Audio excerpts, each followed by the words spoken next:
Hello dear students, welcome to professor SP Goyal IAS classroom.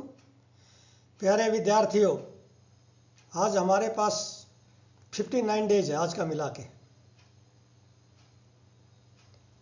आप मुझे ये बताइए,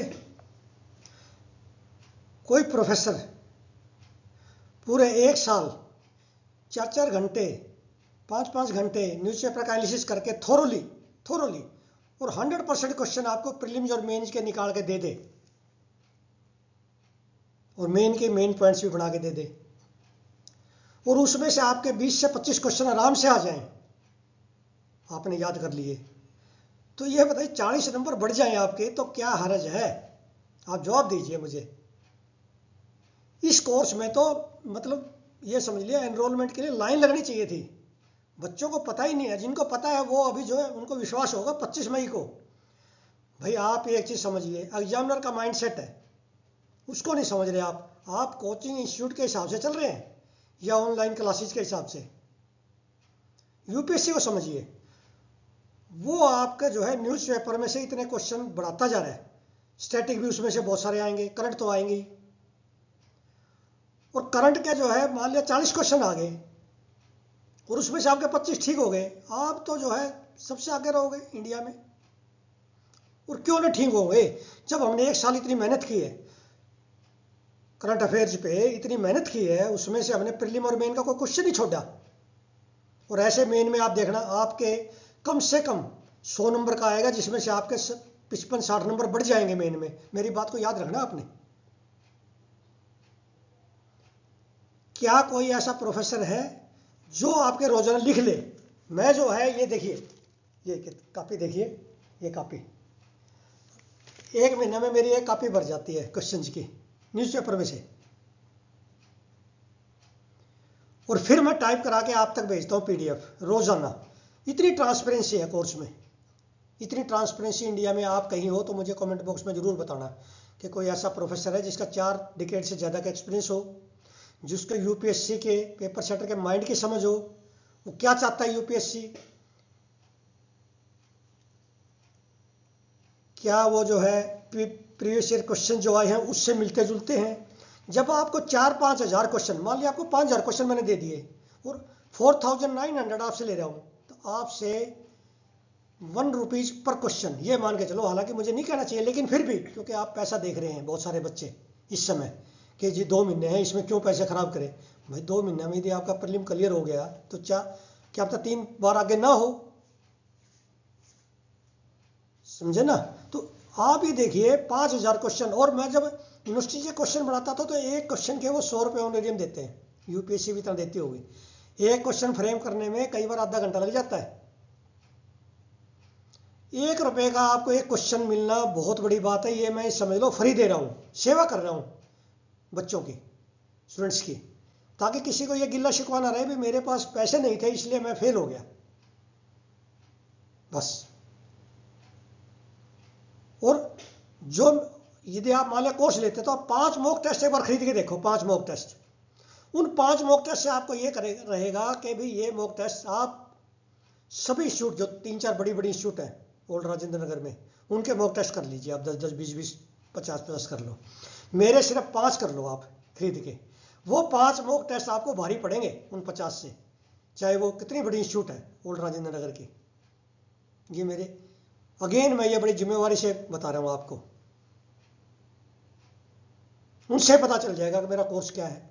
फिर मैंने जो स्टैटिक में मेहनत किया, करंट तो है ये आपका, मान लिया करंट ने आपने 40 नंबर बढ़ा लिए और 15-20 नंबर आपने स्टैटिक में बढ़ा दिए। इंडिया ईयर बुक के मैंने 100 क्वेश्चन तैयार कर दिए और 400-500 क्वेश्चन मैंने एंशिएंट इंडिया और मेडिवल इंडिया, वो क्वेश्चन जो किताबों में तो मिलेंगे आपको एनसीईआरटी और तमिलनाडु में, लेकिन कोचिंग इंस्टीट्यूट में नहीं मिलेंगे, ये मेरी गारंटी है, मेरे क्वेश्चन कोई भी। फिर अब मैं जो है बजट और इकोनॉमी सर्वे तैयार कर रहा हूँ, उसके आपको क्वेश्चन स्टेटमेंट लेके आ रहा हूँ जो एग्जाम में पूछ सकते हैं। और उसके बाद जैसे बच्चों ने पूछा, उसके बाद हम 26 मई से आपका फ्री, कोई फीस नहीं, मैं आपको मॉडल आंसर बढ़ा के दूंगा करंट अफेयर के, जितने मेरे पॉसिबल होगा। आपके साथ मैं जो है सितंबर तक, पेपर तक, उस दिन भी पूछता रहूँगा भी कितने क्वेश्चन ठीक हुए। मेरा 24/7 टेलीफोन खुला रहता है आपके लिए, घबराना नहीं है, एंजाइटी बिल्कुल ख़त्म कर लो, मैं इसीलिए आया हूँ, ठीक है ना। हालांकि मैं वुमेन का डॉक्टर नहीं हूँ, डॉक्टर SP गोयल, मैं जो है प्लांट्स का जो है प्लांट पैथोलॉजी का जो है स्पेशलिस्ट हूँ, साइंटिस्ट हूँ, प्रिंसिपल साइंटिस्ट। लेकिन जब मैं एंजाइटी आपकी ख़त्म कर दूंगा तो ये समझ लीजिए आपका इससे बढ़िया कोई डॉक्टर नहीं है। वो ख़त्म कैसे होगी? जब आपको रेलेवेंट और परफेक्ट स्ट्रेटजी से जो है मटेरियल मिल जाए। मुझे एक चीज़ आंसर और दीजिए, आप 25 मई को जाएंगे, मान लिया मेरे 5000 क्वेश्चन मैं आपको भेज रहा हूँ, वो नहीं है आपके पास, तो आप 20 क्वेश्चन या 25 क्वेश्चन आपके गलत हो गए, उनके तुक्का मारे आप, उन्हें पेनल्टी भी लगी। जब आपके पास मेरे 5000 जो है क्वेश्चन है ही नहीं करंट अफेयर्स के, तो पेपर कैसे अटेम्प्ट करोगे? मुझे बता दो, कहाँ से करोगे? मुझे तो लगता नहीं कोई मैगजीन, मुझे सारी मैगजीन इकट्ठी कर लो आप, ओल्ड राजेंद्र नगर की, बड़ी बड़ी इंस्टीट्यूट की, उनमें मेरे जो है सारे मिला के जो ना 5000 में थीम मिल जाएंगे आपको कुछ। लेकिन 4000 क्वेश्चन तो ये समझ लो बिल्कुल नए होंगे। जब वो आपके पास है ही नहीं तो पास कैसे हो गए? पास वो बच्चे होते हैं जो न्यूज़पेपर को ध्यान से पढ़ते हैं। मैं ये नहीं कहता कि मेरे क्वेश्चन के बाद ही 5000 के बाद ही पास हो गए, नो। यदि आपने न्यूज़पेपर से नोट्स बनाए हैं पूरे साल, आप 100% जो है पास हो गए, सेल्फ स्टडी किया आपने। यदि आपने डिपेंड किया मैगजीन्स पे, दूसरे सोर्सेज पे न्यूज़पेपर से के सिवाय, तो आपका बेड़ा पार होना बड़ा मुश्किल है। इतना सेफ नहीं है ये स्टैटिक में कि आप जो ना स्टैटिक में जो ना 100 नंबर ले लोगे अकेले, फिर आपका जो ना करंट में जो है को इग्नोर कर दोगे। करंट जो ऐसा है कि जो आपको मैक्सिमम नंबर दिलाएगा। मैं आपको जिस तरह से न्यूज़पेपर में एनालिसिस रोजाना कर रहा हूँ, एनालिसिस देखो आप एक बार, तब आपको समझ आएगा कि यूपीएससी क्या चाहता है। अब हम चलते हैं सीधा, देखिए इंडियन एक्सप्रेस के एनालिसिस पे चलते हैं, एक्सप्लेन्ड पेज पे देखना। अब ये एक्सप्लेन्ड पेज आपका प्रीलिम्स का और मेंस का लाइफलाइन है, ये किसी ने नहीं बताया आपको अब तक। इसके बगैर सेफ्टी नहीं है हमारी बिल्कुल भी। अब ये जो है आज मैं जो इसको PDF आपको टाइप करा के भेजूंगा, इसकी जो एनरोल स्टूडेंट है। अब इसमें यह है कि इंडिया बायो इकोनॉमी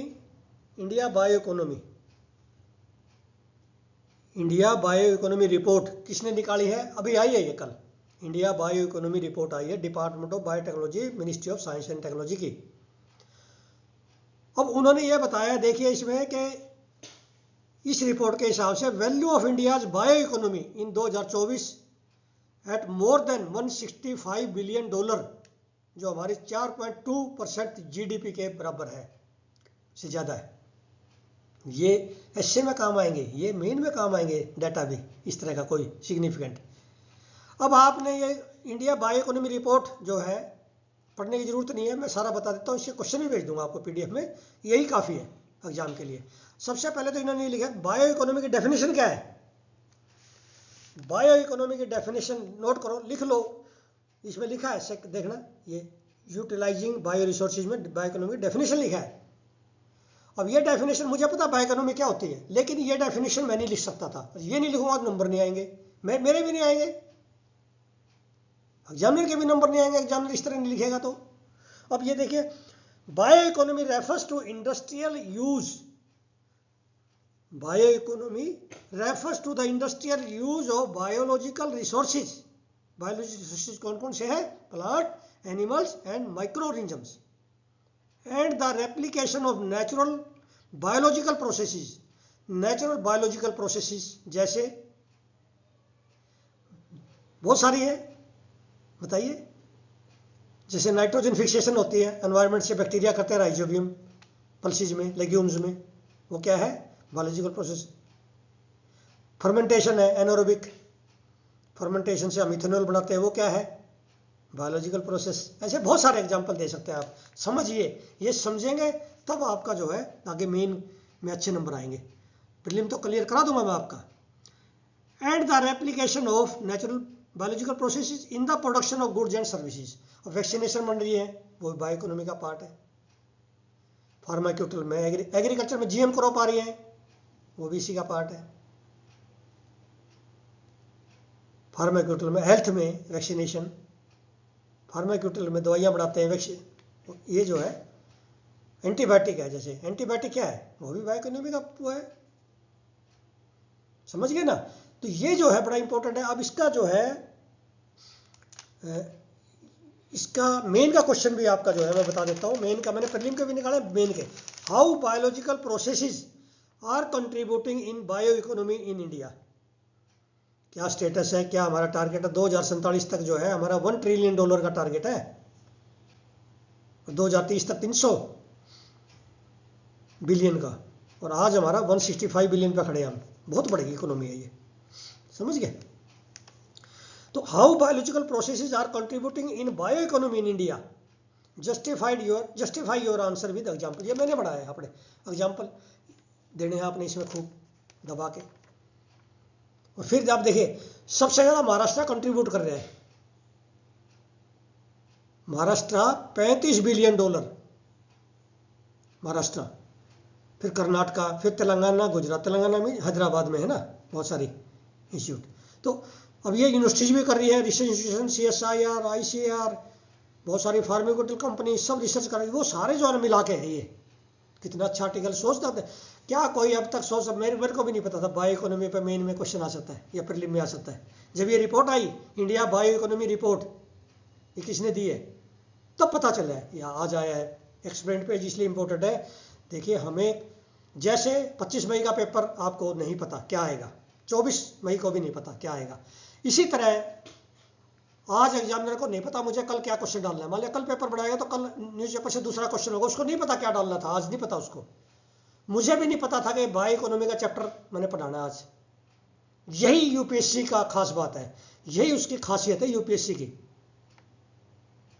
समझ गए ना, कि नई नई चीजों का आपको पता होना चाहिए बायो इकोनॉमी। क्योंकि आपने जो है गवर्नमेंट ऑफ इंडिया में सेक्रेटरी लेवल तक जाना है, आपने पॉलिसी को फ्रेम भी करना है, इंप्लीमेंट भी करना है, ये चाहिए।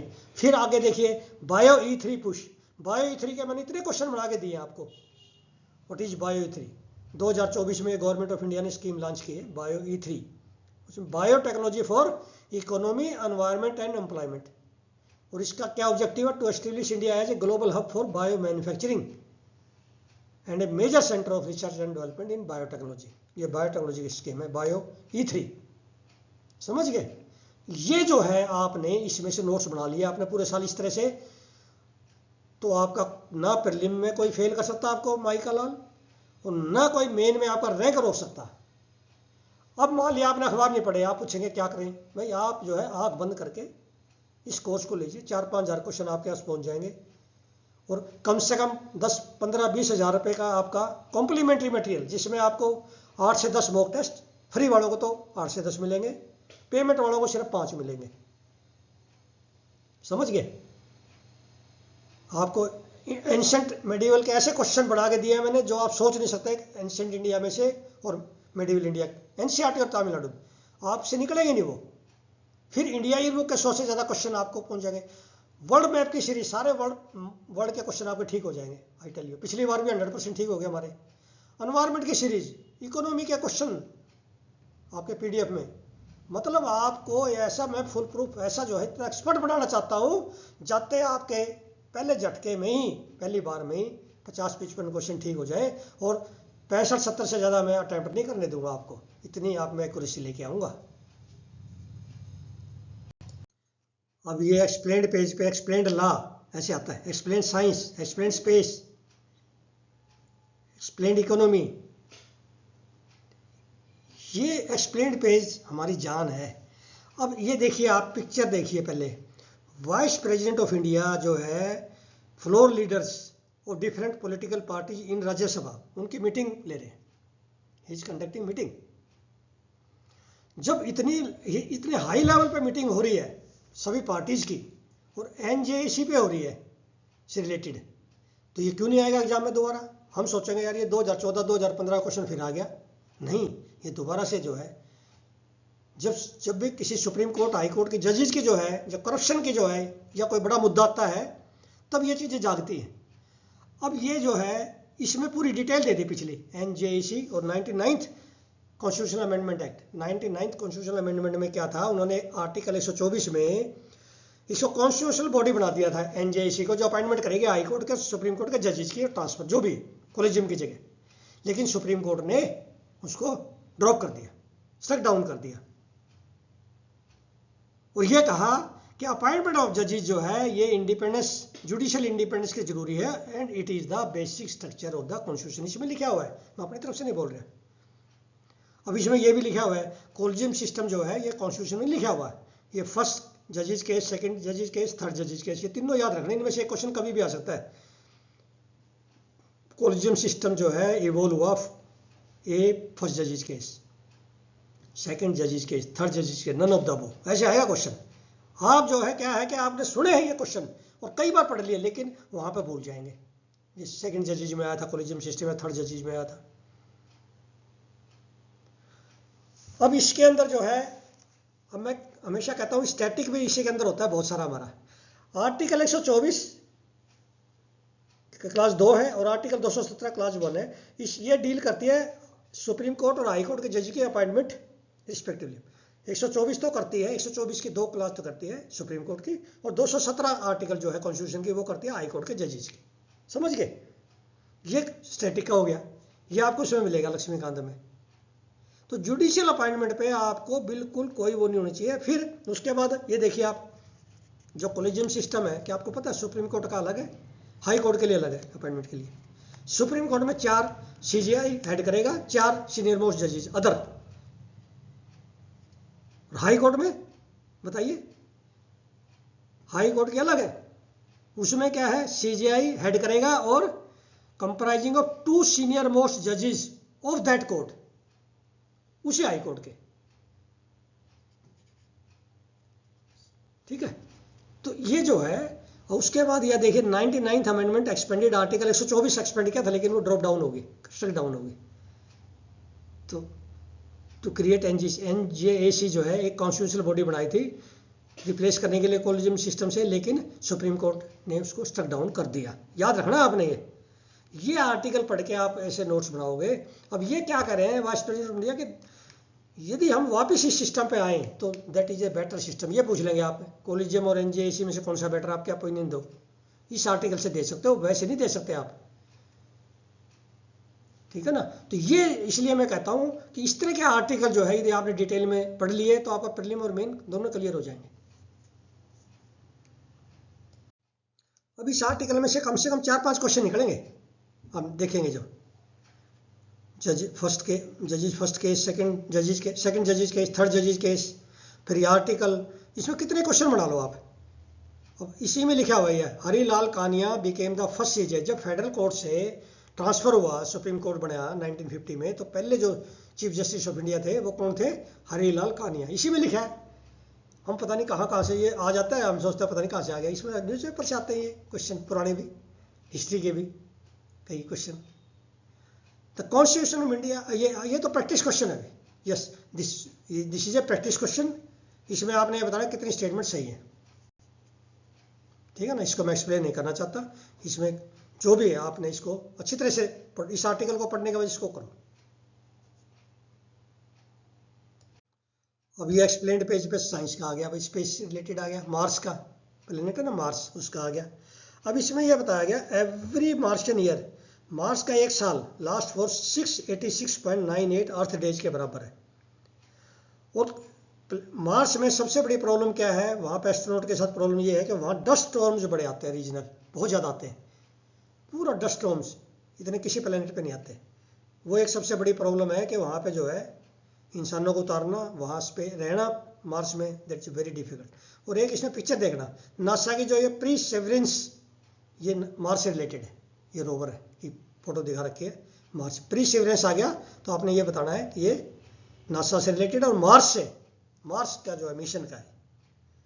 इस तरह से आएंगे। फिर इसमें यह बताया गया है कि मार्स की डस्ट में क्या क्या टॉक्सिक सब्सटेंसेस है, परक्लोरेट, जिप्सम, क्रोमियम, आर्सेनिक। इस तरह जो है ये चीजें चाहिए आपको, नई नई चीजें। और क्वेश्चन भी आपके सारे के सारे 100 के 100 क्वेश्चन डिफिकल्ट भी आएंगे, अनकन्वेंशनल मैं इसलिए कहता हूं कि मान लिया ये मार्स का आ गया, परसिवरेंस की एक लाइन आ गई, ये किससे रिलेटेड है, मार्स से है, उसमें जुपिटर भी दे रखा होगा, कई दे रखे होंगे, वीनस। उतने आसान है वो, अनकन्वेंशनल होता है क्योंकि हमने न्यूज़पेपर नहीं पढ़ा, इसलिए वो हमारे लिए अनकन्वेंशनल है। और जिस टाइम आपने मेरे 4-5 हज़ार क्वेश्चन पढ़ दिए वो कन्वेंशनल हो जाएंगे, प्रिडिक्टेबल हो जाएगा, प्रीलिम हो जाएगा क्लियर, सिंपल सी बात है। और अभी 1 महीने में वो आपकी तैयारी हो सकती है, सिर्फ 1 महीना लूंगा मैं करंट में आपको एक्सपर्ट करने का बस।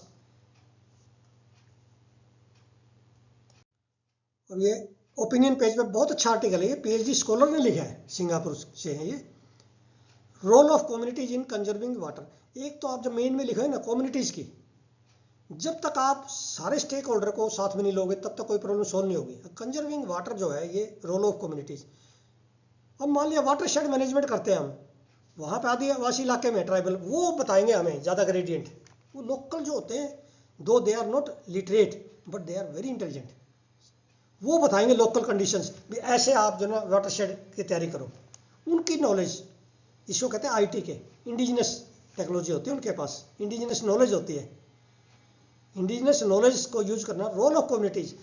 हमारा जो है मेन स्टेक होल्डर कम्युनिटीज होते हैं हर चीज़, तो आपने ये हर उसमें डालना है पॉइंट में, मेन में, कि कम्युनिटीज़ को मिलाए, साथ लिया जाए, उनका अवेयर किया जाए, चाहे वो स्वच्छ भारत मिशन है किसी में भी। तो इसमें बहुत अच्छा दे रखे हैं इन्होंने। तो मार्च 22 मार्च को क्या मनाते हैं हम, वर्ल्ड वाटर डे, ठीक है ना। और इसमें ये लिखा है मिनिस्ट्री ऑफ जल शक्ति लास्ट जल शक्ति अभियान, उसका क्या नाम है, कैच द रेन 2025। क्या नाम है, कैच द रेन 2025। तो इस आर्टिकल को आपने पढ़ना है, आपके मेन और एससी के लिए। मेन तो जो प्रीलिम का था मैंने बता दी, पहले पैरे में है बस। अब हिंदू के डाटा पॉइंट से आपका एक क्वेश्चन जरूर आएगा। पिछली बार जो है टोटल फर्टिलिटी रेट पाया, 2 क्वेश्चन आए, बल्कि उससे पहले केयर इकोनॉमी पाया। इस साल भी जो है 10 नंबर का प्रीलिम में और 2 नंबर का प्रीलिम में और 10 नंबर का मेन में जरूर आएगा। अब ये इलीगल माइंस का दे रखा है, नक्शा बना रखा है इंडिया का।